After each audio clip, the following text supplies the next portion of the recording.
Bienvenidos al Bibliófilo. Continúo revisando las obras de los ganadores del Premio Nobel de Literatura y en esta oportunidad me encuentro con una historia bastante particular.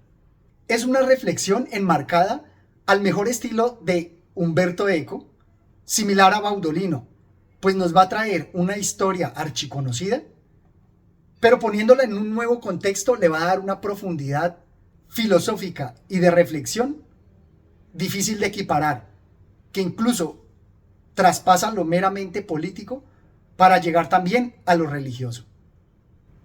Se sueñan ruidos, se sueñan rostros, versos y palabras, se oyen relatos y se escucha música. De las impresiones de un sueño queda un recuerdo que a veces perdura, un recuerdo palpitante y vivo, mientras que muchos acontecimientos de la vida real se olvidan. Así puede pasar con la literatura. Estas obras, que son tan profundas, tienen mejor recordación que hechos vividos o reales, tal como lo hemos visto en varias de las obras que hemos comentado, como la de Thackeray con Barry Lyndon. Se trata de Immanuel Quint, del escritor Gerard Hauptmann. Acompáñenme.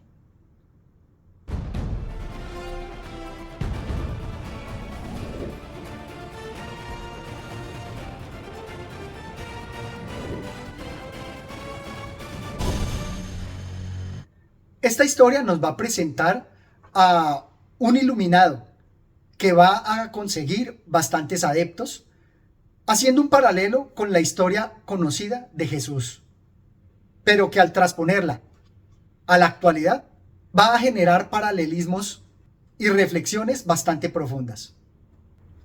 Y ahora, como siervo de Dios, te digo que estás equivocado y que vas por mal camino. ¿Me comprendes? Te lo digo como quien tiene una visión más cabal que tú de los designios de Dios. ¿Debo yo, hijo mío, empuñar la garlopa y tú subir al púlpito en mi lugar? Y te pregunto, ¿qué significaría esto? Sencillamente pisotear el orden establecido por Dios. En este pasaje creo que se pone de manifiesto no solo las dudas que podemos albergar de forma inmanente frente a la figura de Jesucristo, sino que especialmente cuando se hablaba en la Edad Media con las nuevas personajes que se veían inspirados por la vocación de Cristo, pero que llamaban a las masas también como líderes políticos. Aquí se puede ver todos los grandes personajes de la Reforma. Porque es verdad, vamos a tener aquí la contraposición entre las palabras de Jesucristo para la salvación de las almas, pero también las necesidades físicas y el poder en la tierra. Y precisamente el autor remarca estos aspectos terrenales en este pasaje. En mi opinión, su doctrina es la renuncia a uno mismo. Usted cree que el egoísmo es la causa de los pecados y las desgracias de este mundo, pero otros opinan que el egoísmo es lo que más estimula el progreso, o más adelante. ¿Pero podría existir un comerciante sin propiedad? ¿No se hundiría de golpe nuestra vida comercial de no existir una conciencia de propiedad? ¿Y qué ocurriría en el mundo si se dejara sin castigo el robo, el asesinato y la estafa? De verdad que esta obra resultó bastante impactante porque trae a colación las grandes preguntas que se dan frente a la salvación espiritual y las condiciones materiales. Y es que la evocación no solamente se da con Jesucristo. Él, como el gran exponente y el gran revolucionario que creó el cristianismo, pero asimismo muchos grandes personajes, líderes tanto religiosos como Lutero, Calvino o los jansenistas, sino también a líderes políticos. Y creo que acá él también lo manifiesta con una evocación también del pensamiento de Arnold Toynbee, cuando nos mostraba que todo lo que es el socialismo está refugiado en el cristianismo y su concepción apocalíptica de la historia, junto con la presencia de un Mesías. Así nos dice: es más que seguro que los hermanos Hassenpflug hubieran citado entonces a Schopenhauer y criticado con Marx y Engels la corrompida naturaleza humana. Tal vez hubieran aludido con Bellamy y con otros a un estado socialista del futuro, a estados paradisíacos que se deberían alcanzar, sin sospechar que habría sido imposible imaginar una felicidad superior a aquella de la juventud que vivían. Resulta poderoso encontrar estas palabras y que nuevamente me refuerzan el poder que hay en las relaciones de lecturas de Toynbee con el ganador del premio Nobel, o incluso con esos juegos literarios similares al de Baudolino de Umberto Eco, donde nos pone a pensar cómo sería si se diera la llegada, la segunda venida del Mesías, de Jesucristo. Qué novela tan potente, y más en la actualidad, donde hay escritores como JJ Benítez que aprovechan todos esos misterios y las necesidades de las personas por creer en algo para aprovecharse y hacer su agosto. U otros políticos como Rasputín, que también aprovecharon mensajes religiosos para hacerse al poder. Si se pudiera dibujar un paralelo entre Kazantzakis, entre Mika Waltari u otros que exploran esa relación con lo religioso frente a este escritor, es que exploran la figura de Jesucristo no desde la salvación espiritual, sino en la relación con lo social. De nuevo, haciendo el ejercicio de qué pasaría si nos encontráramos con la segunda venida de Jesucristo.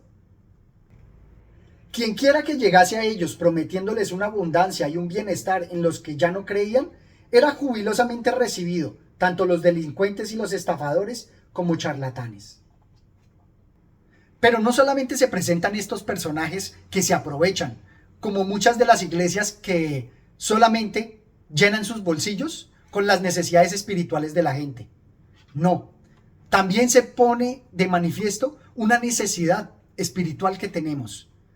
El ser humano necesita abrigarse en un ser superior. Los dos muchachos admiraban a Quinn porque tenían el valor de enfrentarse con el mundo, un mundo que estaba en contradicción con su manera de pensar.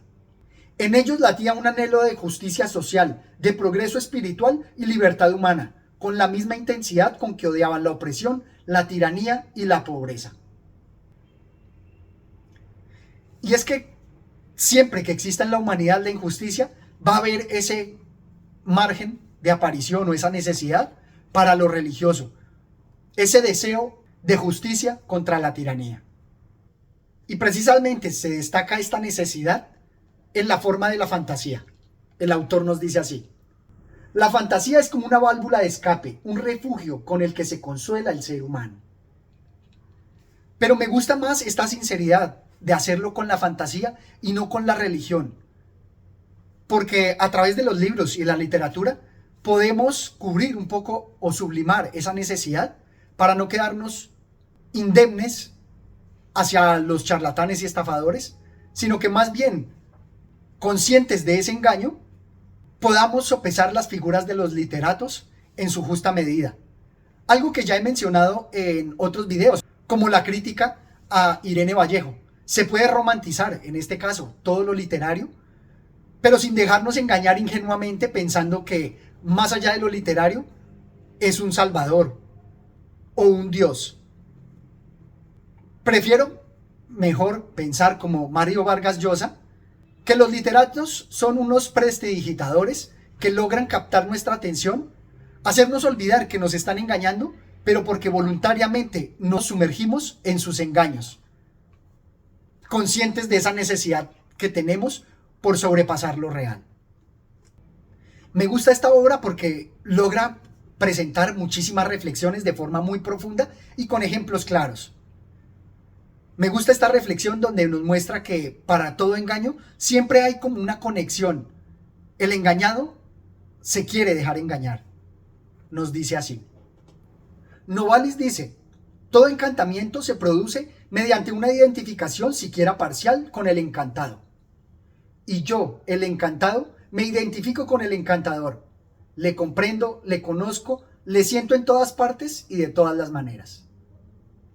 Qué maravillosas frases nos deja para deleitarnos con las palabras y con la profundidad de su pensamiento. Me gusta especialmente este otro pasaje donde nos muestra que la lógica religiosa o bíblica Casi siempre se muestra infalible porque pone en palabras de sus líderes argumentos que no se pueden debatir, que están blindados en su propia lógica.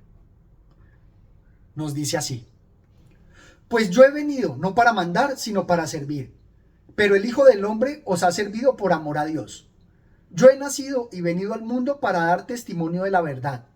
Pero solo el que ama la verdad oye mi palabra. Y vosotros tenéis oídos que no oyen y ojos que no ven. Por eso no comprendéis mis palabras. Me parece que aquí se condensa ese argumento que he presentado en otras lecturas, donde todo se deja en manos del sujeto. Nosotros mismos somos responsables de escuchar o no. Y por tanto, si no entendemos, es porque nosotros no estamos preparados o no acogimos la palabra del Señor, a pesar de que lo tengamos allí enfrente. Luego siempre vamos a ser los culpables de no abrazar la religiosidad, en vez de exigir a todos los líderes una claridad y una sinceridad demostrables. En verdad me parece que esta obra resulta bastante profunda. Fue muy difícil para mí escoger qué presentarles porque está plagada de buenas reflexiones y de buena literatura. Tanto así que varios análisis se podrían hacer, incluso en ver que los capítulos son 30, algo así como una cábala relacionada también con la teología. Y el autor empieza a ver tanto los temas religiosos, teológicos, como filosóficos, en reflexiones que nos habla de la relación entre Dios y los libros. Qué gran potencia todo lo que nos cuenta. Por ejemplo, este pasaje. Un libro en sí es algo maravilloso, especialmente para los que no saben leer. Yo creo que el temor a los libros procede tal vez de aquellos tiempos en que a la mayoría de los hombres les resultaba incomprensible que los libros fueran algo en cierto modo vivo y capaces de hablar. Y precisamente ese es el caso del libro que tengo en las manos. Pero Dios vivirá siempre en mí y yo en el libro. Si yo escondo el libro debajo de una roca y lo abandono, si el hombre que sabe leer y que lo puede despertar a la vida no lo encuentra, el libro permanece muerto. Qué gran poder nos habla del conocimiento. Algo similar a lo que mencioné en El hombre invisible de Wells, donde no solamente se requiere el libro físico, sino también la clave que permita desentrañar el mensaje. El autor todavía nos habla de las relaciones también con el espíritu, porque el conocimiento no es solamente conocimiento, sino también desde una perspectiva existencialista, son vivencias. Dios santifica al hombre, el hombre al libro, y el hombre puede santificar al hombre con ayuda del libro. O en otra parte, la palabra mata y solo el espíritu vivifica. Pero si el espíritu no vivifica la letra, es que está muerto. El espíritu es siempre más que la letra, pero la letra está en el libro y por el contrario, el espíritu está en mí. Todos los que saben leer, leen letras. Pero ¿qué espíritu sería si tuviese que estar encarcelado dentro del estrecho límite de las letras? Me parece que en esa reflexión nos habla no solamente de la religión, sino de todos los conocimientos filosóficos. Aparte del conocimiento, debe emplearse para la vida, vivificarse. Un mensaje que ampliamente se ha desarrollado no solamente en teología, sino en filosofía. Pero él lo pone aquí de manifiesto en esa comparación que nos presenta entre el pueblo llano, las masas, los líderes y las ideas o los libros que sustentan a esos líderes.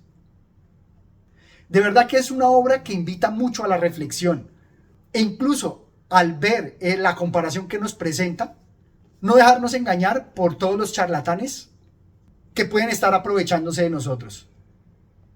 Por eso los invito a que lean esta maravillosa obra, cuyas reflexiones siguen siendo muy vigentes, tanto desde el punto de vista social, económico, como religioso. Esto es todo cuanto tenía por compartir con usted. De verdad los animo a que lean esta maravillosa obra y sigan recorriendo conmigo esta colección de los ganadores del Premio Nobel de Literatura. No olviden suscribirse al canal, dejarme sus comentarios y hasta una próxima oportunidad. Gracias.